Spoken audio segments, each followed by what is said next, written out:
This one's a good old-fashioned this player versus this player kind of situation. Not like 10 players like the last one, basically, it felt like. And that's the third wide receiver, guys.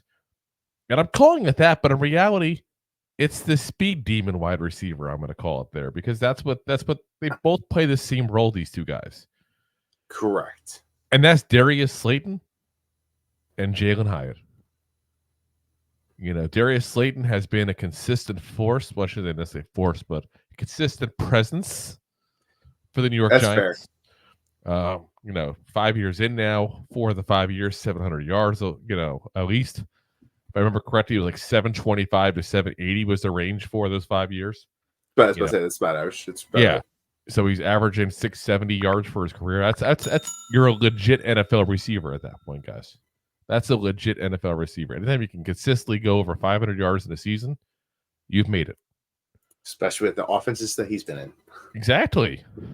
Especially what he does. He's predicated on getting down the field. Good luck getting in the field when your quarterback can't stay on his feet and no one can block for him. That's a little different. Yeah. But yeah, we got two guys now, though, like I said, that do the same exact thing.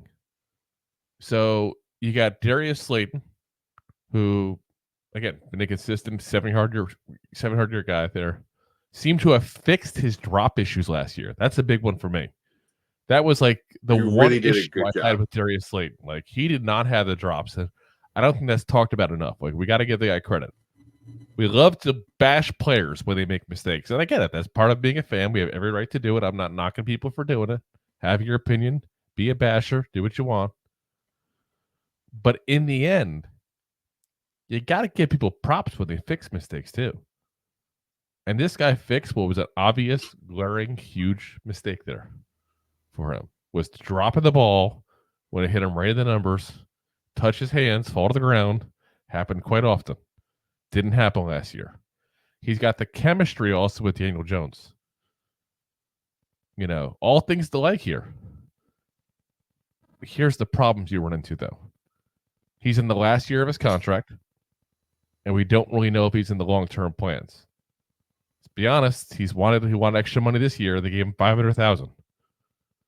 Yeah, I mean, that's not a sign of confidence. I mean, go back to the Shaq thing we were just talking about before. Look what they just did with him 2 years ago. You want more money? Here's a little bit, not really what you want, but just a little hush. Yeah, here's a little bit of a hush money for you. You take this here and hush money. That's a different thing entirely. Hush, but it's like blackmail is going on now. Yeah. But I mean, yeah, you're not wrong there at all, though. I mean, you also got to wonder, has he kind of peaked at this point in his career? Again, he's been around for a few years. We know he's never going to be an elite receiver, but he's going to be a good receiver. And again, we've talked about on the show before where you can't have elite at every single position, every single level. You want to have at least good at every level if you can. And he's good. He's not great. He's good. We talked about the show where if he gets 1 or 2 more years on there, the guy's going to be 2 years. I think was to get top 10 of the year. Yeah, I think it's 2. I think it's 2 more years. He's top 10. One more year was Ty Sterling Shepard, and 2 more years to get in the top 10. If I remember right, was that what we talked about last time? So I mean, like it or not, guys, he's one of the best wide receivers to ever put in the Giants uniform. Scary as it sounds. Just flew under the radar. Doesn't say much for the Giants wide receivers. But it's also the difference in the modern game is part of it, though. You had the first 70 of the 100 years, people barely threw the ball, so that's part of it. But yeah, like I said, you got a guy who's in his last year of his contract. You already know his ceiling. Then you got Jalin Hyatt, who literally may be the fastest wide receiver in the whole damn NFL. That's not even a hyperbole. That's not a crazy statement. Like, he was clocked last year. I forget who did it, but one of the media members I know had a gun. Not a gun with bullets, but like a traffic gun. Yeah. That kind of thing to use to clock you when you're trying to give you a speeding ticket.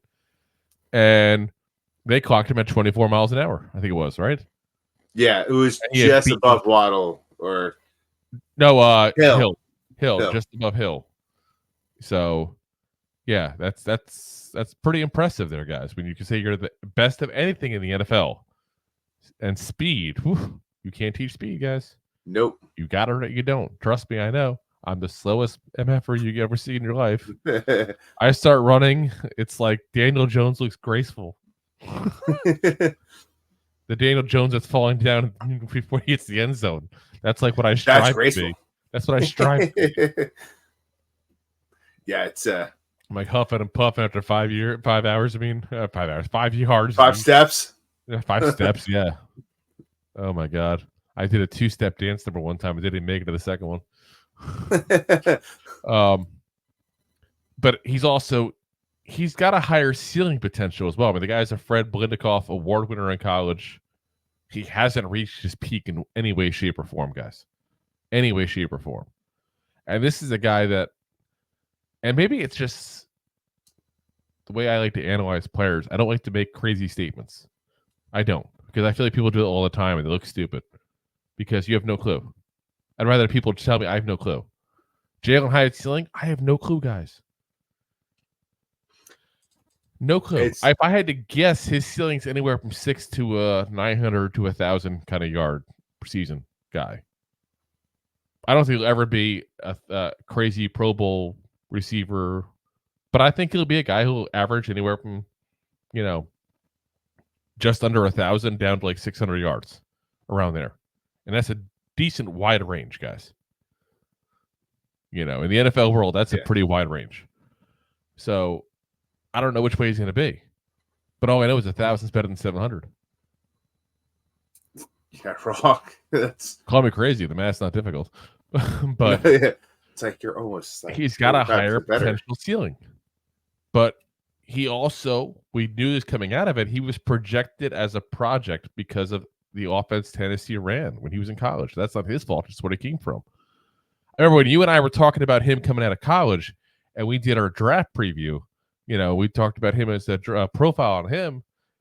We said specifically, if I remember correctly, and correct me if I'm wrong, Rob, we said he's a one-trick pony. It's a hell of a trick, but he's going to be a project. I think that's verbatim.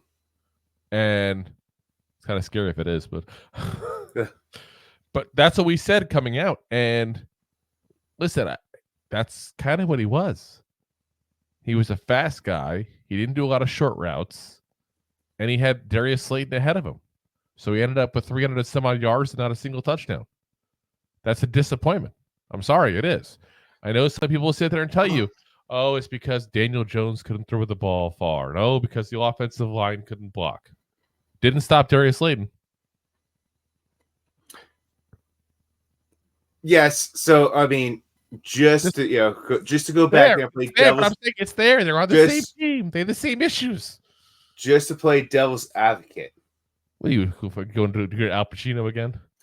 I'm going to go back to Al Pacino movies. I don't know why it didn't sound like Al Pacino at all. But it's like Trump almost like.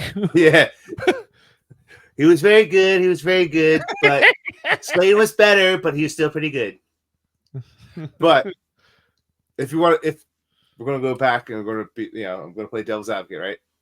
Who was the number one receiver last year? Slayton. Yeah, hands down. He's been we had his hands up. That's why he caught the ball. You're not wrong. Sometimes we're down, catch it in the numbers. But anyway. Oh, I see what you did. He was the clear number one. He had the relationship with Jones before. Oh, you had a rookie that did half those numbers, which rookies never do the same. Unless, knock on wood, hopefully Malik Neighbors blows out of water. Elite receivers exceed right off the bat usually. Correct. So, you get a guy in the third round, and are you going to be mad that he went into a poor offense and, pretty much did what 370 we said 368 whatever it was compared to Slayton number, but it's half of what Slayton did. Yeah, not trying to mean about it, but it's the truth. But in a complete offense that. Really, that's like 10% of it. So 10% of the offense comes from Hyatt. Is it that bad of a year? Here's the big issue. Is, to me, they drafted him point blank to replace Slayton. That's not to say they hate Slayton. Let's be honest, though. 2022, they did everything in their power not to play Slayton.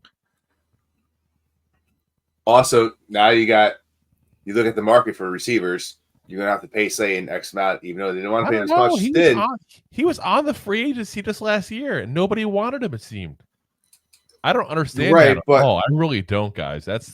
I tell you, I think Slayton is one of the most underrated players in the NFL. I really do. Probably, but I mean, you go draft Hyatt, where you're gonna pay him significantly less than Slayton.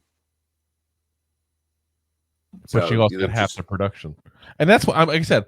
I'm not even blaming him on that. What I'm getting at, though, is if you're going to draft a guy to replace a guy, your hope is he's better than the guy he's replacing. Usually, but I mean... And it's not like Hyatt was an all-pro. This is not like Tyler Nubin and Xavier McKinney, where you can understand if Nubin doesn't come in and be just as good as McKinney. That's harder to replace. McKinney. So... I just look at the fact that he didn't pass Slayton last year. He didn't do nearly the production he did last year. And that tells me, at least last year, he wasn't as good as Slayton.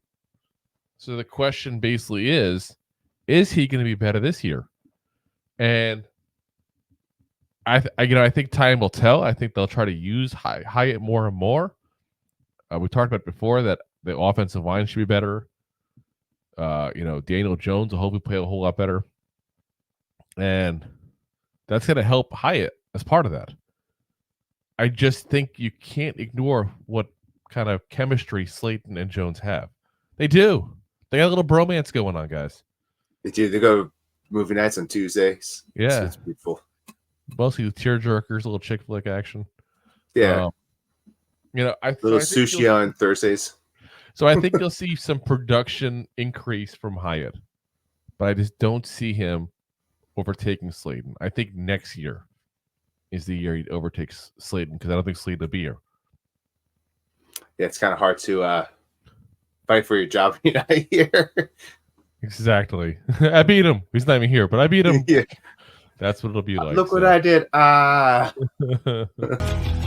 Thanks for listening to Two Giant Goofballs, a New York Giants podcast. We appreciate your support. Thanks so much.